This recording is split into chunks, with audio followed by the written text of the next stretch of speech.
What does life depend on? A consensus, a social compact, a social contract between all of us who form one society, that we shall make a joint collective efforts for our common good. And many societies have tried many ways to get the maximum benefit for the maximum number of people. And each has its own variation of certain basic formulas or formulae.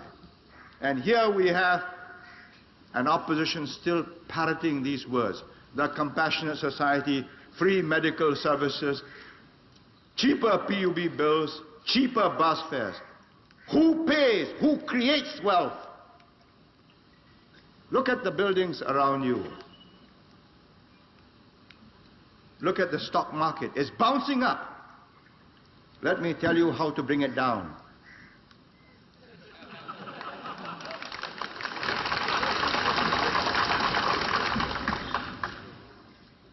Have a couple of really good riots, shake political confidence. You got on the one hand the open free market system in America. You have on the other hand, exact opposite, the closed control command economy of the Soviet Union, communist Russia. The Chinese tried the communist model with their own modifications, and it's failed. And they have admitted that it's failed.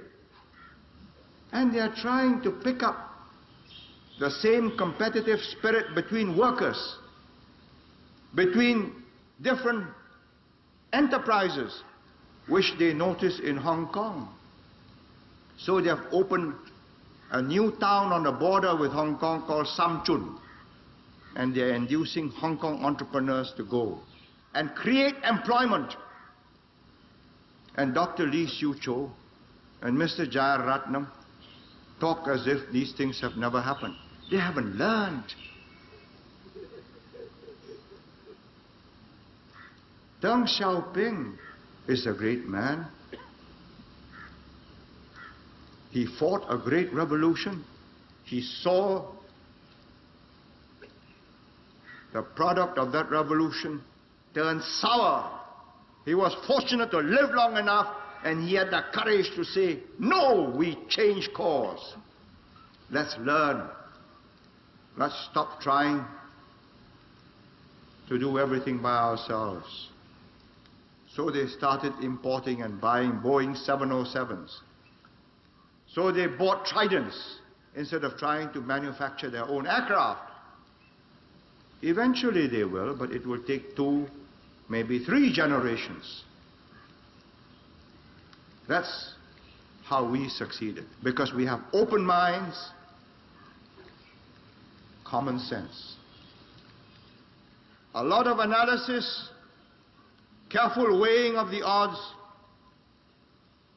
make a firm decision, monitor it, implement it, modify as it goes wrong.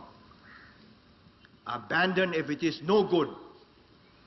But often, and I say this more out of relief than out of pride, often, 8 times out of 10, we have been right.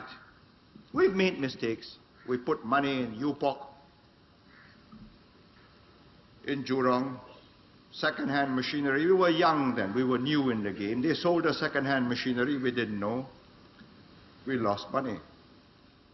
We wrote it off. But we learned. Mr. Jayaratnam says we are obsessed with profits. I said, yes. That's how Singapore survives. We have no profit. Who pays for all this? You make profit into a dirty word, and Singapore dies. But believe you me, the fact that this education has gone on for 20 years doesn't mean that a new generation will automatically get that education. You have to transmit that knowledge. Human beings are not like computers. You know, you can take one computer bank, plug the terminals, and all the data from one computer bank can go into another. But human beings start with fresh minds. You get a newborn child, he grows up completely blank. Input from parents, input from friends, input from teachers. But no input is as vivid, as long-lasting as his own experience. And because his experience is one of tranquility, of perpetual progress, from an atap shed to a two-room flat, to a four-room flat, to a point block flat, to a five-room flat, to an HUDC, into the private housing estates. So he believes that that is the natural course of nature. It isn't so. You unscramble this. The confidence, the organization upon which Singapore thrives, and you've had it. You can bring us down as quickly, if not quicker, than Sri Lanka or Jamaica. Don't believe that because you can change governments at election time, they are going to progress. You won't, you know. So when you cast your vote, remember, it's sacred because it's something you can't change until the next 5 years, by which time irreparable harm would have been done. And there's one crucial quality: political judgment and the ability to move a people. You can't move a people to go in the direction which your policies tell you you must go. It will fail. You've got to convince them. And for that, you need a whole multiplicity of instruments.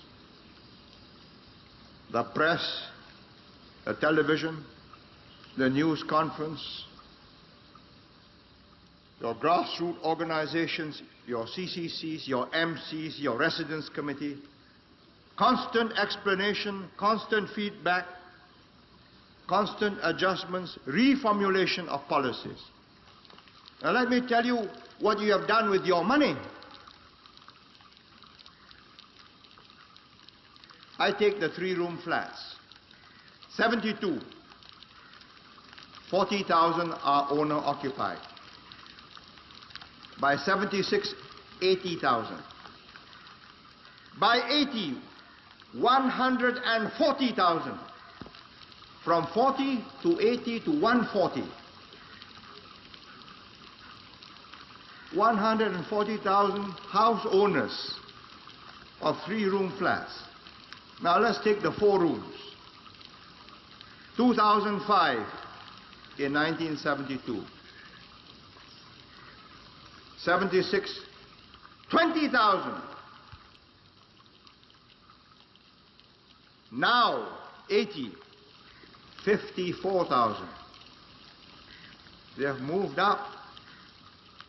Let's take five-room flats. 72 we went for elections, 0. Nobody owned a point block flat. 76, 8,000. Today, 21,000. Let me give you the total of property owning voters by families. Just HDB and JTC, 230,000. I know the executives are complaining because they are getting their HUDC flats slowly. We'll sort that out. 1972, 0. 1976, 250. This year, 2020. Come back here, 1984-85, we'll have it around 6,000 to 7,000. Color television sets. We went color in 1974. By 1976, we had 54,000 sets. This year, we have 210,000 sets. 210 out of 390 total sets. Licenses to SBC, more than half.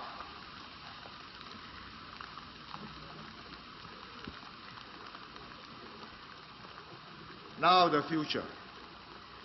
We'll make it. And we'll need no help from either Dr. Lee or Jayaratnam or Mr. Chiang. They have not helped us do this. You have.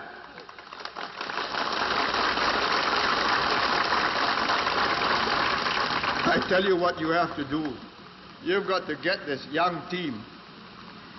You got to know them, they got to know you, and you got to gel and build on what we have built. All this will just go down. Your property will be worthless. You take away the stability, the regular cleansing, the tip-top servicing, water, lights, sanitation. We are the only city in the world where there's city cleansing, garbage removal every day in 365 days of the year. That's quite an achievement. And we got to keep it that way, or your green city and clean cities will smell, will stink.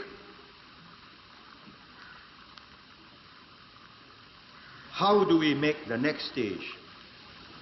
And I say it's going to be more difficult. When we started, we had a hungry population. Now it isn't. Second, the next jump is a qualitative transformation.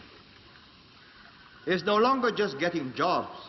It's training people for highly skilled operations in which you use more technicians, more engineers than skilled workers, and more skilled workers than unskilled workers. So you move up. Everybody moves up from unskilled to semi-skilled, semi-skilled to skilled, skilled to technicians, technicians to supervisors, supervisors to engineers, engineers to managers, managers to directors. Quite an operation. It has to be done in 10, 15 years.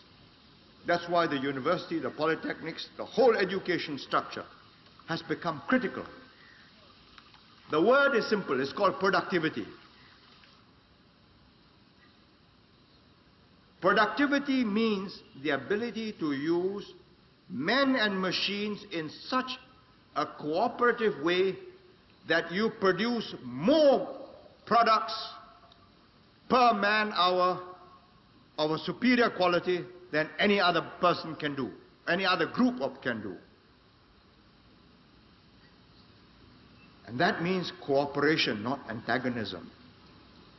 And that's what the younger team has to achieve. And after these elections, what I want to do, but which I will not complete, which the younger team must do, is to build up a relationship so that the workers, the supervisors, and the managers and directors are at one. They are looking after each other, they are looking after the company.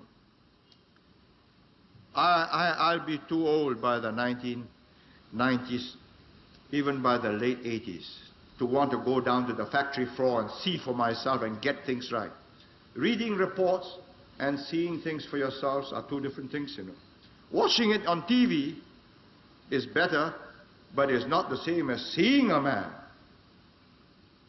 I can tell you that when I met The SIA pilots, I didn't meet them on TV. I met them face to face. So 5 feet across the table so they can see me and see whether I'm still vigorous, able to campaign and take them on, whether it's worth taking me on. And I offered them 2 choices. Either you argue, you stop this intimidation, which is what it was, bringing SIA right down, disrupting services, ruining its reputation, millions of dollars worth of advertisements and sales ruined within a matter of 2 weeks. I gave them a choice. Continue this, and I will, by every means at my disposal, teach you and get the people of Singapore, help me teach you a lesson you won't forget. And I'm prepared to start all over again. Or stop it. Get back to work, restore discipline, then argue your case. Took them 65 minutes. And they decided, okay, it isn't worth the fight. Why? Because they know they'll lose. They know that I'm prepared to ground the airline. They know that I can get the airline going again without them. And let there be no mistakes about this. Whoever governs Singapore must have that iron in him, or give it up. This is not a game of cards. This is your life and mine. I've spent a whole lifetime building this. And as long as I'm in charge, nobody's going to knock it down.